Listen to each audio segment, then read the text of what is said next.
राधे राधे दोस्तों, स्वागत है आपका मेरे चैनल पर। आखिर चाहिए क्या इन ससुराल वालों को? जी हाँ, आज का मेरा यही सवाल है कि चाहिए क्या इन ससुराल वालों को? 3 टाइम का खाना, कपड़े धुले हुए, प्रेस की हुई, साफ सुथरा घर, खिलाने के लिए बच्चे, रोबोट जैसी बहू जो सुबह से शाम तक चलती है, उसके बाद भी इनको संतुष्टि नहीं। और तो और ताने भी सुन रही है, गालियां भी सुन रही है, फिर भी रह रही है उस घर में। इससे ज़्यादा और क्या चाहते हो? क्या चाहिए तुम्हें? ये सवाल एक ऐसा सवाल है जो हर बहू के ज़हन में चलता रहता है, चलता रहता है, लाइफ टाइम चलता है। तो आज मुझे इसका जवाब चाहिए, आप लोगों से चाहिए कि आखिर ससुराल वालों को चाहिए क्या? किस टाइप की बहू वो डिज़र्व करते हैं और किस टाइप की बहू उन्हें मिलती है, जो उनकी संतुष्टि नहीं कर पाती है? किस टाइप की बहू वो चाहते हैं? उनकी एक्सपेक्टेशंस क्या होते हैं? प्लीज़ कमेंट में मुझे ज़रूर बताएं। और अगर मेरा वीडियो पसंद आए तो लाइक ज़रूर करके जाएं और वीडियो को लास्ट तक देखें। और अगर मेरे चैनल पर नए हैं तो सब्सक्राइब भी करके जाएं। आखिर किस टाइप की बहू उन्हें चाहिए होती है? आखिर चाहिए क्या ससुराल वालों को? क्या उन्हें ऐसी बहू चाहिए जो सुबह से शाम तक चलती रहे, सुबह सबसे पहले उठे, रात को सबसे लास्ट में सोए, जो घर के हर सदस्य की पसंद नापसंद का ख्याल रखे, किसको कब खाना खाना है, किसको कब सोना है, किसको कब नहाना है, किसको कब कहीं जाना है, हर चीज़ की ज़िम्मेदारी सिर्फ़ उसी को लेनी है। और जब उसकी ज़िम्मेदारियों की बात आए, उसकी ज़रूरतों की बात आए, तो वो बात ही ना करे। क्या ऐसी बहू चाहिए आपको? या फिर एक ऐसी बहू चाहिए जो घर की बेटी बनकर रहे? और अगर हाँ, तो फिर अगर वो बेटी बन के रहती है तो आप उसे बेटी की तरह अपनाते क्यों नहीं हो? बेटी की तरह क्यों नहीं मानते हो? बेटी की तरह क्यों नहीं समझते हो? अगर बेटी से कोई गलती होती है तो उसे माफ़ किया जाता है। बहू को क्यों नहीं किया जाता है? बहू को क्यों नहीं समझा जाता है? उसकी ज़रूरतों को क्यों नहीं समझा जाता है? उसकी तकलीफ़ों को क्यों नहीं समझा जाता है? क्यों उसकी बीमारी को एक ड्रामे का नाम दे दिया जाता है? जब बहू अपना सब कुछ छोड़कर, अपने माता-पिता को छोड़कर, अपने परिवार को छोड़कर आपके परिवार को अपनाती है, तो आप लोग उसे क्यों नहीं अपनाते? क्यों एक ससुराल वाले बहू को बहू की तरह भी नहीं समझ पाते? बेटी तो बहुत दूर की बात है। एक बहू तो सब कुछ अपनाती है, एक परिवार को अपनाती है, उसके रहन-सहन को अपनाती है, उसके तौर-तरीकों को अपनाती है, उसके रीति-रिवाज़ों को अपनाती है। उसे धीरे-धीरे सब पता चल जाता है, कौन कब उठता है, कब उसे चाय चाहिए, कब उसे खाना चाहिए, कब वो नहाने जाता है, कब किस चीज़ की ज़रूरत पड़ती है, किसकी पसंद कौन-सी है, किसकी दवा का टाइम कौन-सा है, किसकी सेवा कैसे करनी है, किसके सोने में क्या करना है, सब कुछ पता है, सब कुछ पता है उसे। उसे धीरे-धीरे सब पता चल जाता है, लेकिन आपको उसकी ज़रूरतें कभी पता नहीं चलती। बहू सारी ज़िम्मेदारियाँ उठाती है, फिर भी बहू सारे काम करती है, तो उसे कहा जाता है कि ये उसका फ़र्ज़ है, ये उसका फ़र्ज़ है। लेकिन वहीं अगर बहू की तबीयत ख़राब हो जाए और वही काम सास को करना पड़ जाए या ननद को करना पड़ जाए, तो कहा जाता है ड्रामा करके पड़ गई काम से बचने के लिए। काम करने का मन नहीं कर रहा होगा। आखिर क्यों नहीं कर रहा है इसका काम करने का मन? क्यों? घर चलाने की ज़िम्मेदारी सिर्फ़ बहू की है, बाकी और किसी की नहीं। अगर घर सबका है तो ज़िम्मेदारियाँ भी सबकी हैं। तो मेरा ये कहना है कि सबको मिल-जुल कर ज़िम्मेदारियाँ लेनी चाहिए। मेरा ये बिल्कुल भी कहना नहीं है कि बहू को घर का काम नहीं करना चाहिए, बिल्कुल करना चाहिए, लेकिन अपनी क्षमता के अकॉर्डिंग। अगर वो तबीयत ख़राब है उसकी, अगर उसको परेशानी है तो उसको भी रिलीफ़ मिलना चाहिए, उसको भी रिलीवर मिलना चाहिए। काम करवाने और काम बाँटने, दोनों में बहुत फ़र्क है। अगर बहू सुबह से शाम तक घर सँभाल रही है तो उसे उसकी मेहनत को छोटा मत समझो।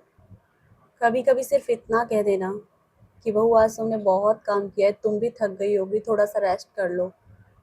यकीन मानिए ये छोटे से शब्द इतनी बड़ी खुशी दे जाती है ना कि आप यकीन नहीं करोगे, बहू आपका इम्प्रेस होके इतना काम कर देगी जितना वो 2 दिन में करती है वो 1 दिन में कर जाएगी।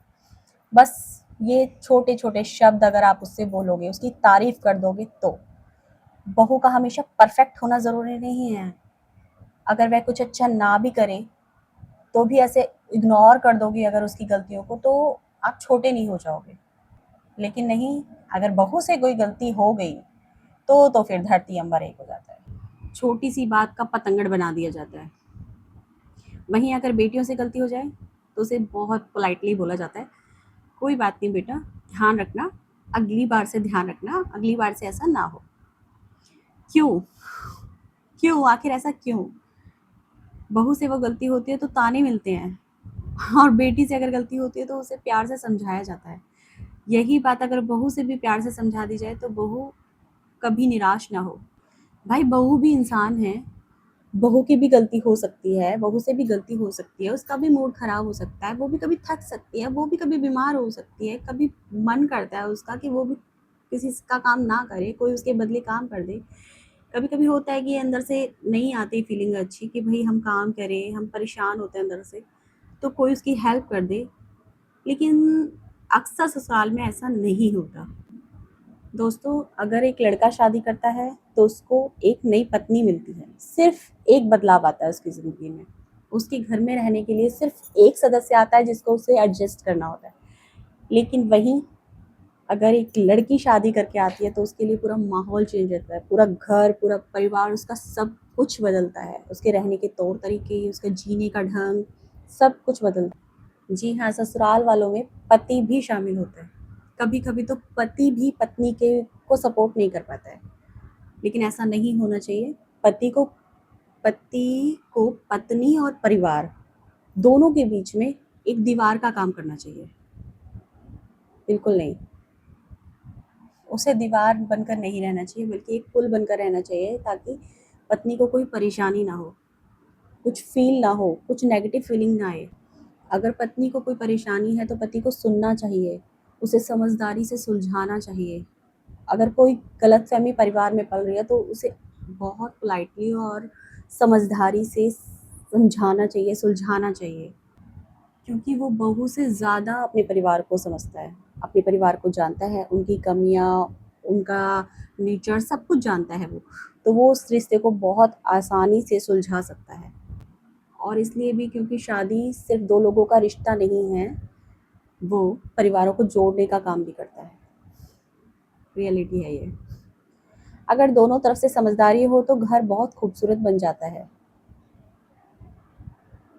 लेकिन अगर नहीं हो तो वही रिश्ता ज़हर बन जाता है।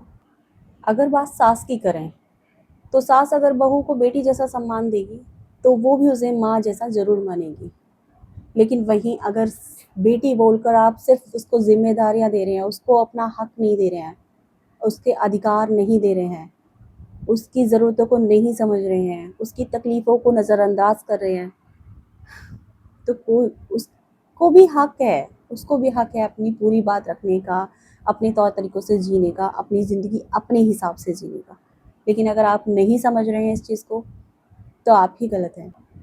माँ का रिश्ता एक बहुत पवित्र रिश्ता है। अगर वो ससुराल आकर अपनी माँ से बातचीत कर लेती है फ़ोन पे, उस रिश्ते को हमेशा बरकरार रखने की कोशिश करती है, तो वो क्या गलत करती है? उसे भी अपने मायके वालों से बात करने का अधिकार होना चाहिए, अपनी पसंद का खाना खाने का, अपनी पसंद का खाना बनाने का अधिकार होना चाहिए। ये नहीं कि उसे पूछ-पूछ कर सारा काम करना पड़े। आज खाने में क्या बनेगा? इसमें आप लोगों की पसंद आती है, उसकी पसंद कहीं शामिल नहीं होती। वो बस वही करती है जो आप उसको ऑर्डर देते हैं। जैसे आप रेस्टोरेंट में जाके वेटर को ऑर्डर देते हैं, ऐसे आप बहू को ऑर्डर दे देते हैं। तो कहाँ वो बेटी का हक मिला उसे? उसे तो आपने बहू भी नहीं समझा, आपने तो उसे वेटर बना दिया। सम्मान पाने का अधिकार हर किसी का होता है। सम्मान उम्र देखकर नहीं दिया जाता कि सास बड़ी है तो बस सास की सारी बातें सही होंगी। बहू छोटी है तो उसकी सारी भावनाएँ छोटी होंगी। दोनों समझदारी से मिल-जुल कर चलें तो घर में प्यार बढ़ेगा। और दोस्तों, मैं बहुओं से भी एक बात कहना चाहूँगी कि ससुराल को अपना घर समझना एक अच्छी बात है, मगर ससुराल में खुद को खो देना बहुत बड़ी बेवकूफ़ी है। बहुत बड़ा जाल है जिसमें आप खुद फँस रहे हैं। कोई आपको फँसा नहीं रहा है, आप खुद फँस रहे हैं। रिश्ते निभाइए, लेकिन अपनी पहचान, अपनी सेल्फ रिस्पेक्ट बनाकर। हर बात पर लड़ना ज़रूरी नहीं है, पर चुपचाप रहना और सब कुछ सहन करना, वो भी एक बहुत बड़ी बेवकूफ़ी है। रिश्ते बातचीत से मजबूत होते हैं। गलतफ़हमियाँ दिल में मत रखिए। ससुराल वालों से भी बस इतनी सी गुज़ारिश है कि बहू को सिर्फ़ काम करने वाली मशीन मत समझिए। वो भी किसी की बेटी है, किसी की बहू है, किसी की बहन है, और बहू तो वो आपके ही परिवार की है। इसलिए कोई भी गलतफ़हमी मत पालिए, उसको भी इस घर को अपनाने की और अपना कहने की परमिशन दीजिए। जब वो अच्छा करे तो उसकी तारीफ़ कीजिए, जब वो परेशान हो तो उसका साथ दीजिए, जब वो थक जाए तो उसे कहिए कि बेटा थोड़ी देर आराम कर ले। जब वो चुप हो तो एक बार पूछ लो कि क्या हुआ? हमने कुछ कहा क्या? तुम परेशान क्यों हो? क्या हुआ हो? सब ठीक है ना? लेकिन ऐसा कोई नहीं करता। अगर आप ऐसा करो तो हो सकता है कि वो कुछ ना बोले, लेकिन उसे ये एहसास ज़रूर होगा कि इस घर में भी उसका कोई अपना है। जहाँ बेटी को बहू को सिर्फ़ उसकी ज़िम्मेदारियाँ दी जाती हैं और उसके हक नहीं दिए जाते ना, वहाँ बहुएँ बहुत निराश और उदास रहती हैं। वो अपनी ज़िंदगी जीना भूल जाती हैं, और जहाँ बहुओं को सिर्फ़ उसकी ज़िम्मेदारियों से नहीं, उसके दिल से पहचाना जाता है ना, वहाँ बहुएँ बहुत खुश रहती हैं। और यकीन मानिए, वो अपने परिवार से ज़्यादा अपने ससुराल को अपना परिवार मानती हैं। यानी कि अपने मायके से ज़्यादा अपने ससुराल को प्रेफ़रेंस देती हैं। तो ससुराल की नींव ऐसी रखिए जहाँ बहू उदास होकर नहीं, खुश होकर अपने हक की बात आपसे बोल सके। दोस्तों, लास्ट में मैं बस इतना ही कहना चाहूँगी कि जिस दिन बहुओं को ये एहसास हो जाएगा ना कि उन्हें इस घर में बेटी जैसा सम्मान मिलता है, बेटी जैसा प्यार मिलता है, उस दिन बहुएँ खुद ही ससुराल को अपना घर समझने लग जाएँगी। वो उस ससुराल के कभी खिलाफ नहीं जाएँगी। वह खुद ही घर ससुराल को अपना घर समझ लेंगी और अपना बना लेंगी। अगर आपको मेरी बात सही लगी हो तो इस वीडियो को लाइक ज़रूर करें और मेरे चैनल को सब्सक्राइब ज़रूर करें। राधे राधे।